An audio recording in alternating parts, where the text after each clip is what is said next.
All right, let's talk USC Trojans football here for a little bit. Look, obviously the Trojans, along with a lot of other programs right now, are in the news because of a lot of the conference realignment. But a lot of people are forgetting there's a lot of great football right now in USC, led by, of course, by Lincoln Riley and quarterback Caleb Williams.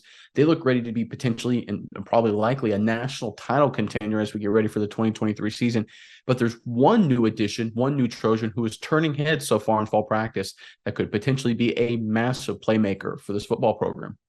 Yeah, Nick, I think the story that you have dug up from the depths has shown that this team is going to be much different than it was last year. This is a team that went into the offseason and was set out to turn a weakness into a strength. And I think with this one addition, they've shown they've really committed and they've done a very good job at it. So, Southern Cal fans, stay tuned for that one. But I want to talk to the Trojans fans here for just a moment.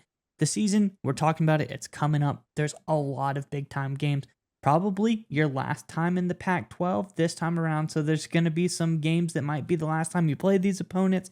A lot of interesting options here. So let us know in the comments below, what game are you most looking forward to this season?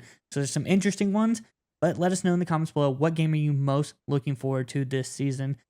We're dying to hear from you. So Nick, let's get on into it. Who's this mystery player that is looking so good for the Trojans?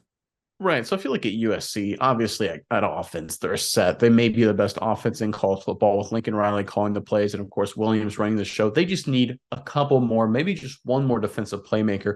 And it looks like a new guy on campus, a freshman, could potentially be that guy if a lot of current USC Trojans have reason to believe. If you want to pull up the report, Mize, this is from Clutch Points. I will read from it. USC football quarterback Caleb Williams, Russian Jamil Muhammad, and running back Marshawn Lloyd praised freshman linebacker Tacky for his impact in fall camp. Via the Athletics' Antonio Morales, if I had to call him something, he's a destroyer, Williams said. He'll run down people, whether they're ahead of him by 20 yards, whether it's sideline to sideline, whether it's running through a gap and destroying guard pulling, tackle pulling, whether it's a tight end coming around trying to do something with him, block him, and whatever the case may be. Running back, he does a good job running there and just blowing things up. Curtis could factor into USC football's defense if he continues to perform. The Trojans led the nation in turnover margin in 2022, but also gave out 29.2 points per game. That certainly won't cut it. USC coach Lincoln Riley said previously his program got the best inside linebacker prospect in 2023 with Curtis. I mean, I think he's the best inside linebacker in the country. Riley said there's not one I would take over him. I think he's phenomenal. All right, so Curtis right now looks like a potential big-time playmaker. When we talk about this USC Trojans defense, they don't need an army of elite, all-American defenders. They're going to be fine because they're going to score a bunch of points on offense. They just need a couple playmakers, a guy who can make a play on 3rd and 8 and get this defense off the field, a guy who can get a sack, a guy who can force a fumble. One of the ways you can make those plays is by sheer motor, effort, sideline to sideline hustle, intensity, closing speed, blowing things up. That's how this happens, right? That's how you force turnovers. That's how you force negative plays.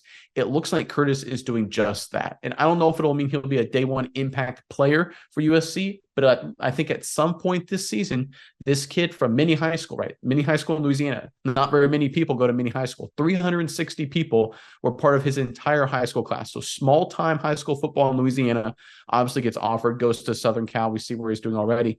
This is a kid that's already making a big time impact. And I would not be surprised if come late in the season, when USC is trying to fight for the top 4 spot, trying to make sure they go to the Pac-12 title game, make sure they get into the college football playoff, that this is a guy on big 3rd down situations. He's getting after the quarterback. He's creating negative plays, recovering fumbles, forcing fumbles, making the kind of defensive plays that'll help USC get into the college football playoff this time. I think that's the kind of impact we could see potentially from this freshman. But Miles, I'll throw it over to you now. What do you think of everything with this kid and just everything with USC football right now?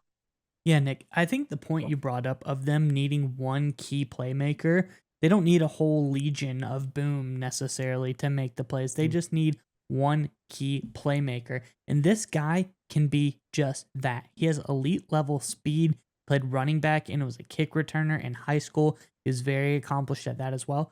But you talked about coverage. Obviously, we know he got, picked up for his linebacking skills. He can lay the wood. He can stop the run.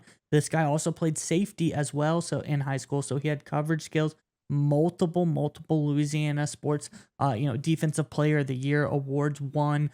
This guy seems to be the real deal. And it's like you said, you go down and pick out some small school players, go down to small town Louisiana, 2A football there.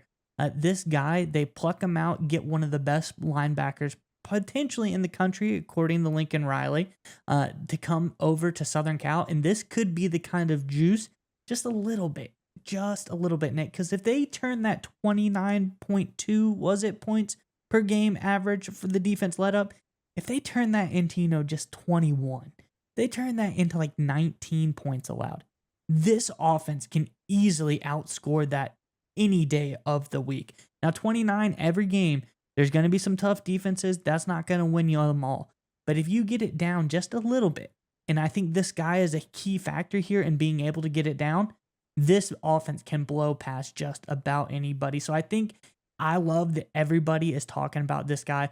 Caleb Williams says he's a disruptor. Somebody said he's a destroyer. Lincoln Riley's talking about how good he is. This guy seems to be the real deal, and I'm excited to see how night and day this defense is with a guy like this in the middle linebacker position. And this is an important lesson, and we talk about this sometimes when we talk about other recruits. A lot of times, some recruits that are great football players that come from small high schools or rural areas, they're not ranked as highly as some other recruits. Now, this guy is a number, I think, 146 overall prospect in the country, so he obviously is a good sized recruit. But by the impact you're hearing from people say from guys like Caleb Williams, you think it's going to be a 5-star, top 10, top 20, top 30 kind of recruit. The reason he probably wasn't is because he came from a small high school in Louisiana, a tiny high school in Louisiana. So let's give some credit to Lincoln Riley and this recruiting staff for finding this guy and getting to come into the program, because a lot of other programs, look at LSU, you look at the Texas A&Ms, the Alabamas, they didn't win this kid. Lincoln Riley found a way to get it done, and he looks like he's going to be a big-time playmaker for him.